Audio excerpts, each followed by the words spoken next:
오늘 성도 여러분과 저에게 주신 하나님 말씀 출애굽기 2장 1절로 10절 말씀을 함께 교독합니다.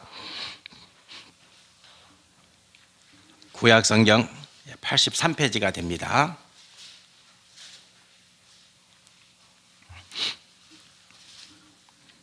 구약성경 83페이지 출애굽기 2장 1절로 10절입니다. 제가 1절 말씀을 먼저 봉독합니다. 레위 가족 중 한 사람이 가서 레위 여자에게 장가들어 그 여자가 임신하여 아들을 낳으니 그가 잘 생긴 것을 보고 석 달 동안 그를 숨겼으나 더 숨길 수 없게 되매 그를 위하여 갈대 상자를 가져다가 역청과 나무진을 칠하고 아기를 거기 담아 나일 강가 갈대 사이에 두고 그의 누이가 어떻게 되는지를 알려고 멀리 섰더니 바로의 딸이 목욕하려 나일강으로 내려오고 시녀들은 나일강가를 거닐 때에 그가 갈대 사이에 상자를 보고 시녀를 보내 가져다가 열고 그 아기를 보니 아기가 우는지라 그가 그를 불쌍히 여겨 이르되 이는 히브리 사람의 아기로다. 그의 누이가 바로의 딸에게 이르되 내가 가서 당신을 위하여 히브리 여인 중에서 유모를 불러다가 이 아이에게 젖을 먹이게 하리이까. 바로의 딸이 그에게 이르되 가라 하매 그 소녀가 가서 그 아기의 어머니를 불러오니 바로의 딸이 그에게 이르되 이 아기를 데려다가 나를 위하여 젖을 먹이라. 내가 그 삭슬 주리라. 여인이 아기를 데려다가 젖을 먹이더니 그 아기가 자라매 바로의 딸에게로 데려가니 그가 그의 아들이 되니라. 그가 그의 이름을 모세라 하여 이르되 이는 내가 그를 물에서 건져내었음이라 하였더라. 아멘. 한자에 고자가 있죠. 쓰다 그리고 괴롭다. 이 고자가 있습니다. 고통이죠. 고통.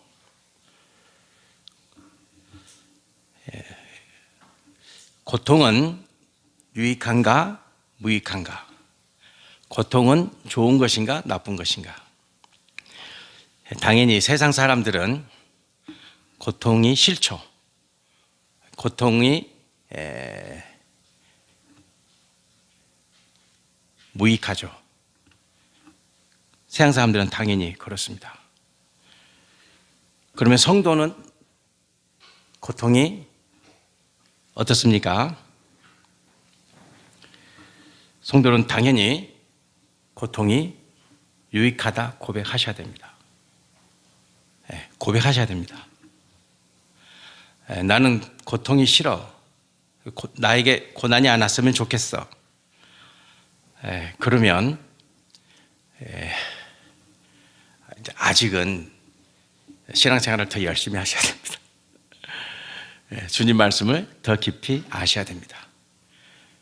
주님을 더 뜨겁게 만나셔야 됩니다.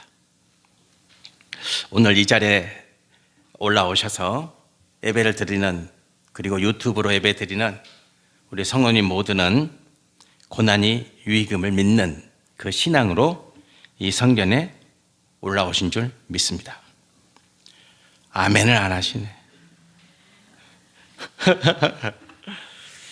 자, 고통을 아는 게 왜 중요할까요? 고통의 진짜 의미를. 그것은 내가 고통을 알면 상대방을 괴롭힐 수가 없습니다. 내가 고통을 알면, 내가 고난을 알면 상대방을 괴롭힐 수가 없습니다. 고통을 알면 그때 사랑이 가능합니다. 저 사람이 고통을 아니까, 저 사람의 아픔을 아니까 그때 사랑이 시작되는 겁니다. 그래서 사랑하기가 만만치 않은 것이죠. 그래서 주님은 시작이 사랑이요 마지막이 사랑이셨습니다. 그 사랑을 감당하기 위해서 성도는 반드시 고난을 아시고 고난의 단계를 넘어서야 됩니다. 요즘 세상이 학폭이란 이야기로 떠들썩합니다. 학교 폭력 왜 나빠요? 학폭은 고통을 즐기는 겁니다. 고통을 즐겨요. 학폭이 왜 잔인합니까? 고통을 즐기는 겁니다. 폭력을 가하면서 즐거워해요. 그래서 그 폭력이 상대방이 절단 날 때까지 안 멈추는 거예요. 상대가 무너질 때까지 안 멈추는 거예요. 그게 자기의 즐거움이니까. 아이가 학폭을 하게 되면 부모도 반드시 가해자가 됩니다. 우리는 그 장면을 지금 보고 있는 거예요. 가해자가 피해자에게 얼마나 잔인한지. 가해를 가했던 그 학생뿐만 아니라 그 부모가 얼마나 잔인한지 보고 있습니다. 그들은 용서를 구하지 않습니다. 잘못했다고 말하지도 않습니다.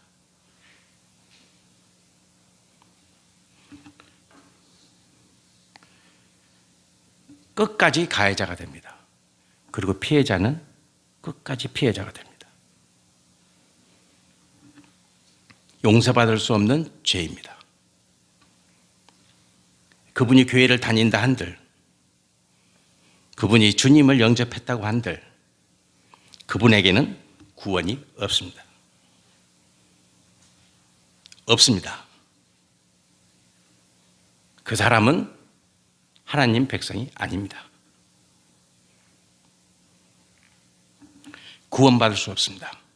절대 못 받습니다. 이것은 제가 제 신앙을 걸고 말할 수 있습니다. 그 사람은 성도가 아닙니다. 죄송하지만. 교회를 다녀도 절대 용서받을 수 없습니다.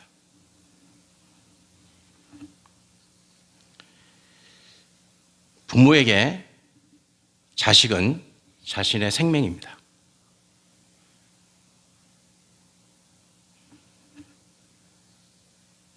그 생명을 그렇게 고통스럽게 만드는 것은 하나님이 용서 안 하십니다. 안 하십니다. 죄입니다. 죄. 용서할 수 없습니다. 용서받을 수도 없습니다. 그래서 바로가 수장을 당하는 거예요. 오늘 한 아이가 태어났습니다. 한 아이가. 그런데 바로는 히브리인의 아이는 무조건 나일강에 던지라 명하였습니다.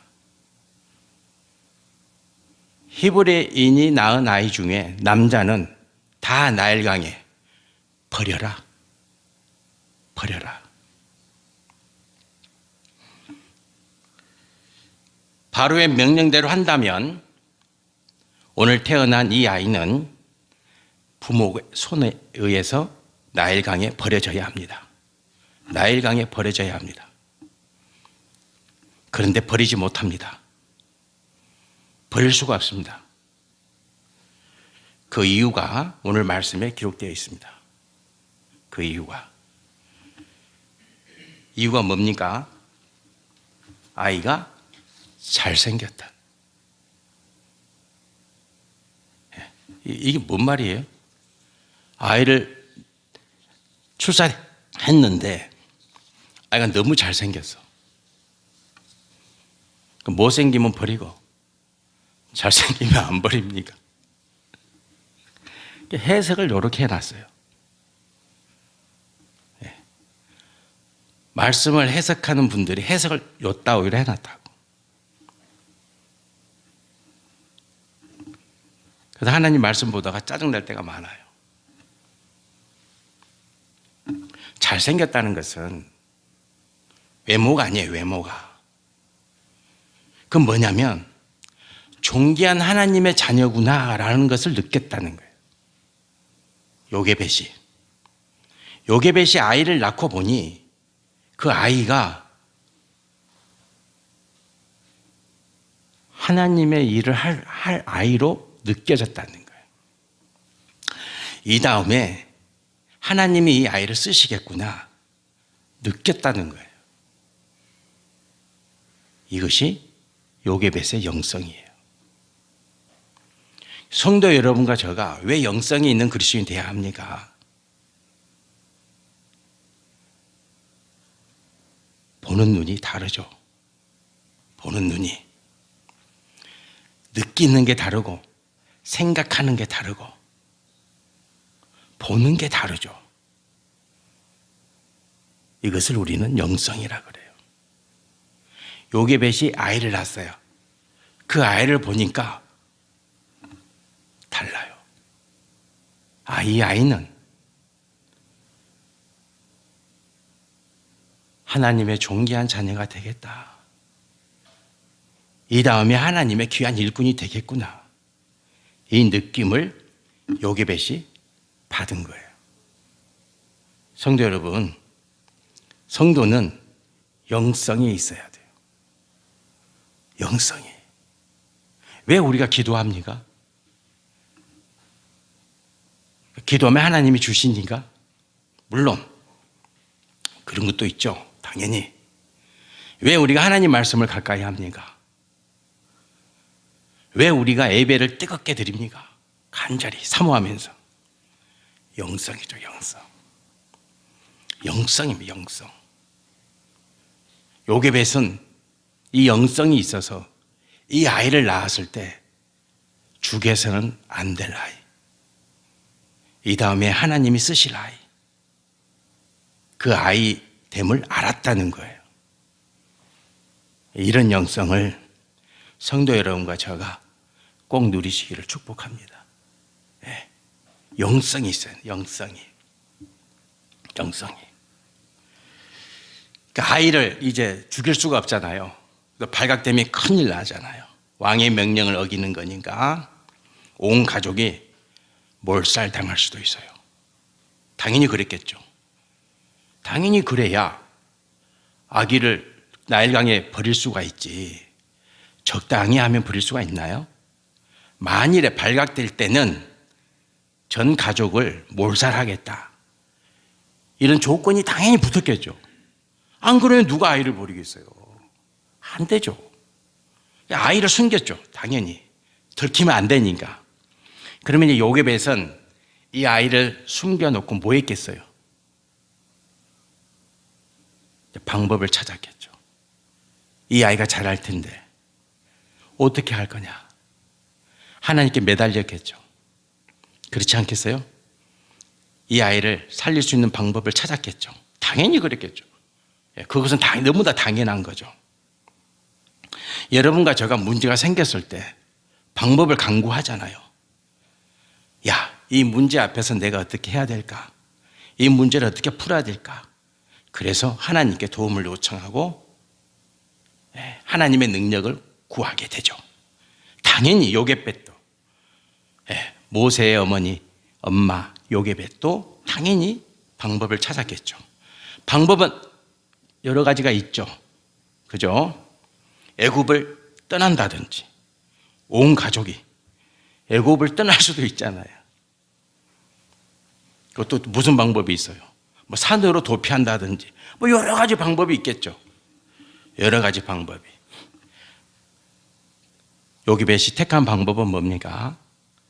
갈대 상자를 만들자. 오늘 우리가 찬양 드렸잖아요. 요게벳은 대로에 갈대 상자를 만들자. 갈대 상자를. 갈대 상자를 만들어서 강에 띄우자. 이것이 요게벳이 택한 방법이에요. 요게벳이 갈대상자, 역청을 바르고 나무진을 바르고 물이 새지 않도록 아주 단단히 만들었겠죠.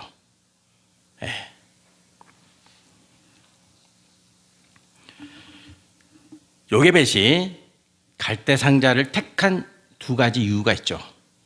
두 가지 이유가. 성도 여러분과 제가 고난 중에 또 풀어야 될 문제가 있을 때 이 두 가지를 꼭 기억하세요. 이 두 가지를. 지금 요게벳이 처한 이 문제를 풀어야 되는데 이 문제보다 더 절실한 문제가 어디에 있어요? 아이를 살려야 되는데 아이를 죽이기 위해서 나일강에 띄우는 게 아니잖아요. 아이를 살리기 위해서 띄우는 거잖아요. 이것보다 더 큰 문제가 어디에 있어요?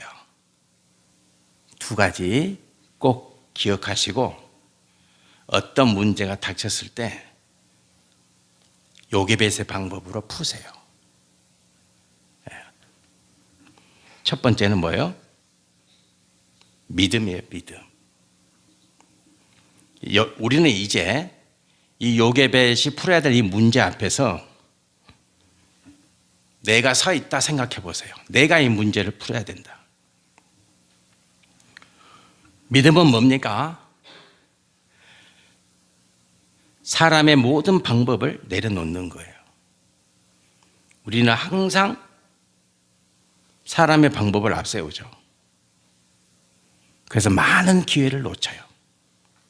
하나님을 만날 기회를 놓쳐요. 하나님의 능력을 체험할 그 기회를 놓쳐요. 안타깝게도. 문제가 닥쳤을 때 사람의 방법을 더 확고히 붙잡아요.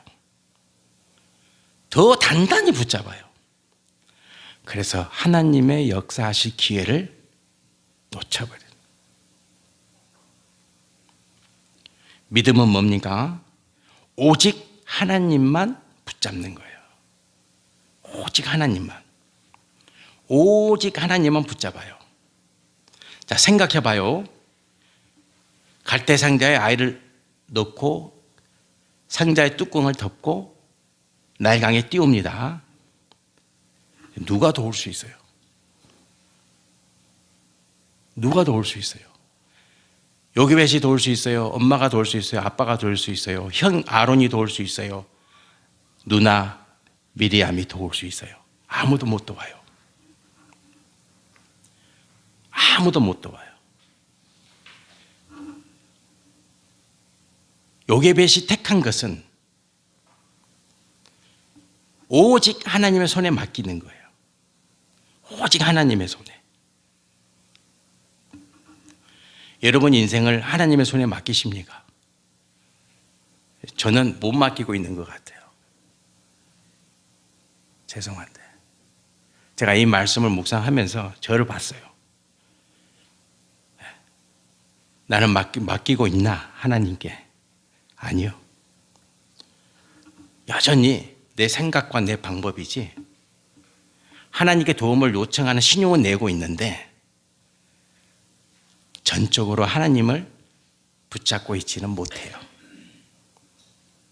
그게 지금 이 자리에 서 있는 저의 신앙 고백이에요.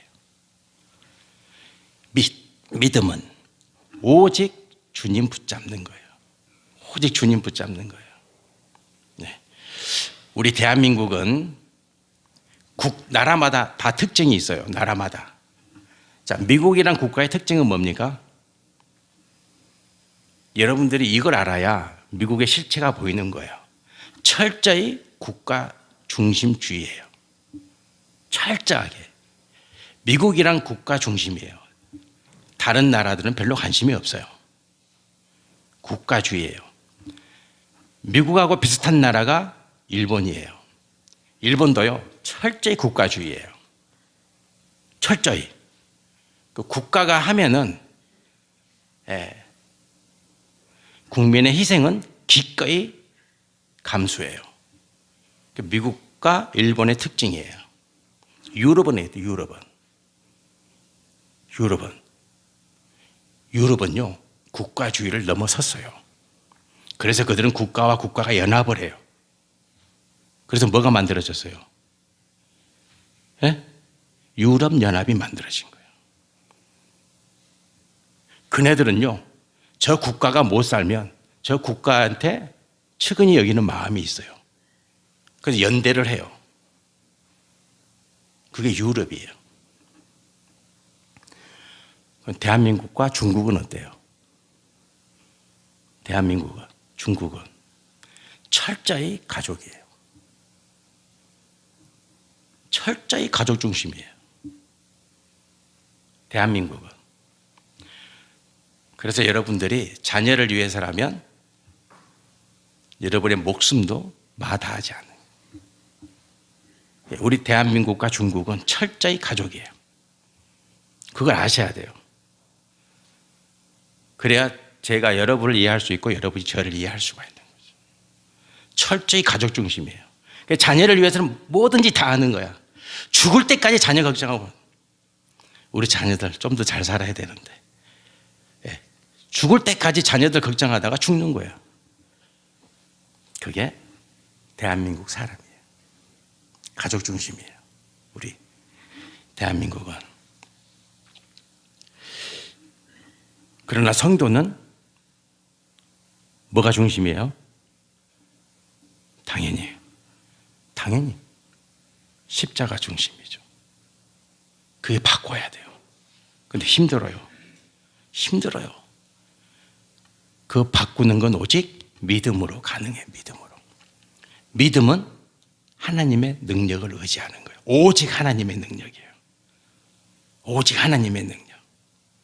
오직. 여러분들의 자녀 하나님의 능력으로 키우세요. 부디. 세상 사람들과 달라야 되잖아요. 우리 성도니까. 하나님의 능력으로. 그거 해내셔야 돼요. 그거 극복해내셔야 돼요. 하나님의 능력으로. 오늘 요게벳이 갈대상자를 만들어서 그곳에 아이를 넣고 띄웁니다. 자기 손에서 놓습니다. 부모의 손에서 놓습니다. 형과 누나의 손에서도 놓습니다. 이제 갈대상자는 혼자 떠내려갑니다. 그 어린아이 모세 하나님께 맡기는 거예요. 이것이 믿음이에요. 여러분 이 믿음을 누립시다. 믿음이 뭐예요? 하나님께 맡기는 거예요. 뭐 거창할 거 없어요. 간단해요. 신앙은 간단해요. 어려운 거 아니에요. 복잡한 거 아니에요. 믿음이 뭐냐? 하나님께 맡기는 거예요. 하나님께 맡기는 거. 요게벳이 그거 택한 거예요. 여러 가지 방법이 있지만 사람의 모든 능력을 다 내려놓고 오직 하나님의 능력 맡기는 거예요. 그런 믿음이 성도 여러분과 저의 믿음 되시기를 축복합니다. 예. 또 한 가지 꼭 기억하셔야 돼요. 예. 어떤 문제가 닥쳤을 때 하나님의 능력 붙잡는 거. 또 한 가지는 뭐예요? 하나님의 신비예요. 신비. 하나님은 신비하신 분이에요. 여러분 고린도 전서 4장 1절에 사람이 마땅히 우리를 그리스도 일꾼이요 하나님의 비밀을 맡은 자로 여길지어다 이렇게 기록되어 있어요. 세상 사람들이 성도를 볼 때 성도는 어떤 존재예요? 하나님의 일꾼. 세상 사람들이 우리를 볼 때 저 사람들은 하나님의 일꾼이야 이렇게 여김을 받아야 된다니까요. 그리고 또 한 가지가 있죠. 뭐라고요? 하나님의 비밀을 아는 자. 신비. 하나님은 신비예요. 하나님은 놀라우신 분이에요. 그 신비하신 하나님의 손에 요게벳이 갈대상자를 맡기는 거예요. 하나님의 신비. 성도 여러분과 저가 이 하나님의 신비를 매일 체험하기를 축복합니다. 어떻게 이런 일이? 신비. 자, 하나님의 신비가, 하나님의 능력이 이제 나타납니다. 갈대상자가 떠내려가고 있는데 이때 누가 등장합니까? 바로의 공주가 등장합니다. 바로의 공주가 강가에 목욕하러 옵니다. 갈대상자가 떠내려오고 있는데 그때에 바로의 공주가 시녀들을 데리고 나일 강가에 목욕을 하러 옵니다. 목욕하러 낮에 옵니까? 낮에 목욕합니까? 낮에 목욕하러 와요? 아니겠죠. 바로의 공주가 그 휘황찬란한 궁궐에 살고 있는데 목욕탕이 없습니까?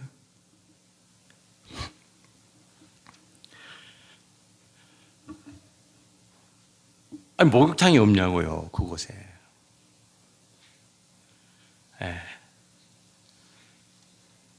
근데 당연히 밤이죠. 밤 아닙니까? 낮에 뭐 목욕을 하러 와요.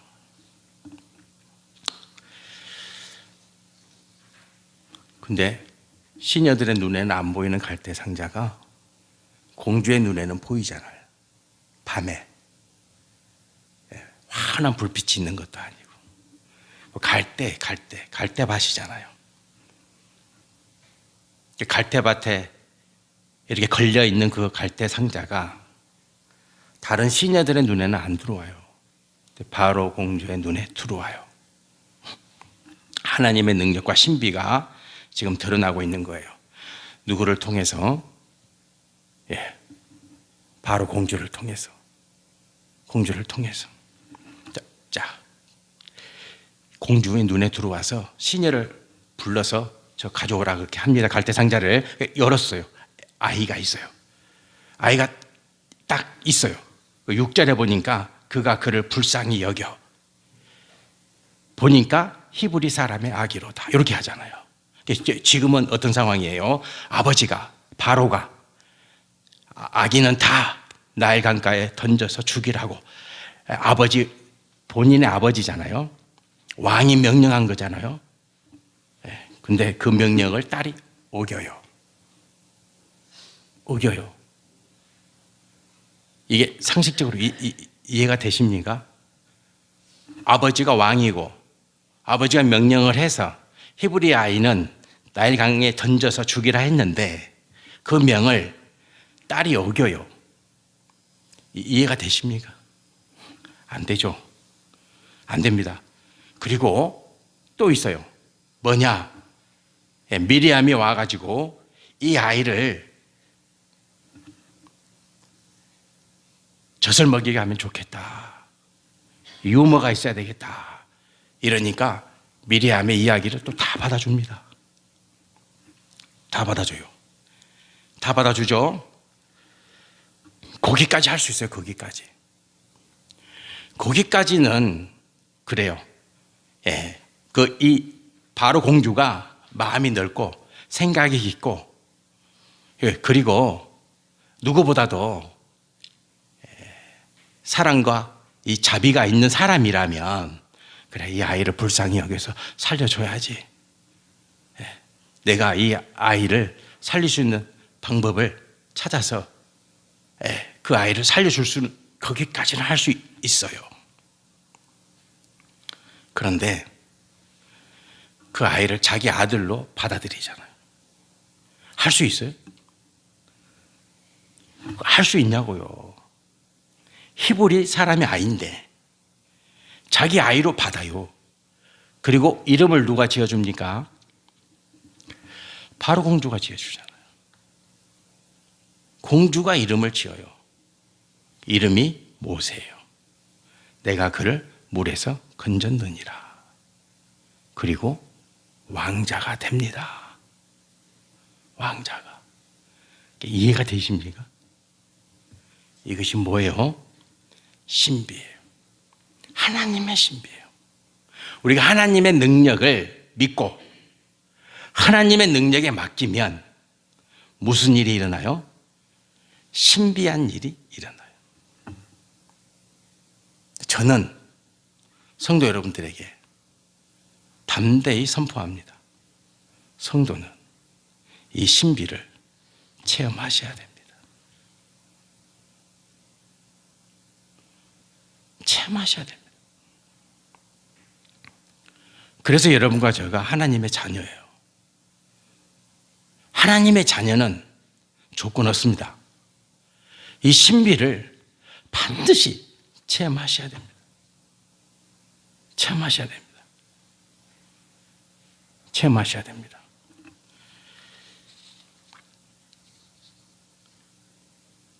시편 17편 7절에 이렇게 말씀이 기록되어 있어요.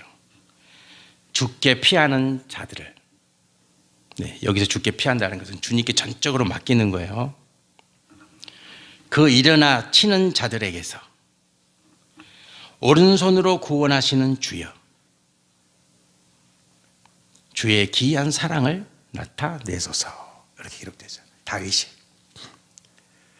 다윗이 하나님께 모든 살 수 있는 길이 다 막혔을 때 다윗은 하나님을 붙잡습니다.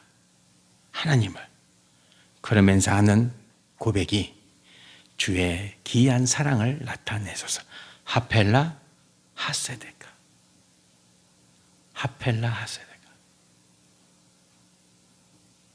주의 기이한 사랑을 나타내소서. 그리고 그 사랑을 체험합니다.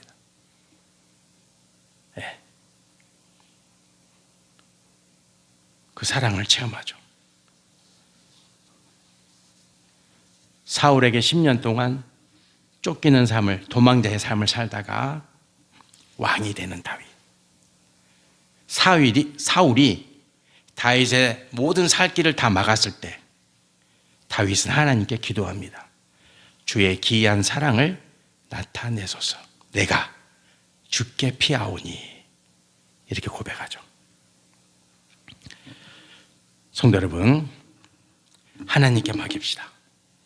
하나님의 능력을 여러분들이 아셔야 됩니다. 그 능력을 알 때 우리는 온전히 하나님께 맡길 수 있습니다. 그 성도가 하나님의 신비를 체험합니다. 하나님의 기이한 사랑을. 다시 한번 말씀드립니다. 신비한 하나님의 사랑을 체험합시다. 기이한 사랑을 체험합시다. 기도드리겠습니다. 할렐루야. 여호와 우리 하나님 아버지, 아이를 살려야 되는데 여러 가지 방법이 있는데 요셉은 갈대 상자를 준비합니다. 이 아이를 주께 맡깁니다. 이 아이의 생명을 주께 맡깁니다. 어미의 손을 떠나고 아비의 손을 떠나고 형과 누나의 손을 떠나서 나일 강물에 떠내려가는 그 갈대 상자를 하나님께 맡깁니다. 하나님의 신비가 나타납니다. 바로 공주를 통해서 그가 애굽의 왕자가 되고 그가 80살이 되었을 때 물에서 건짐을 받았던 그가 이스라엘 백성들을 애굽에서 건져내는 자가 됩니다. 주님, 이 복을 누리게 하소서. 하나님의 신비를 부디 체험하는 우리 창성교회 성도가 되게 하옵소서. 예수 그리스도의 이름으로 기도드립니다. 아멘.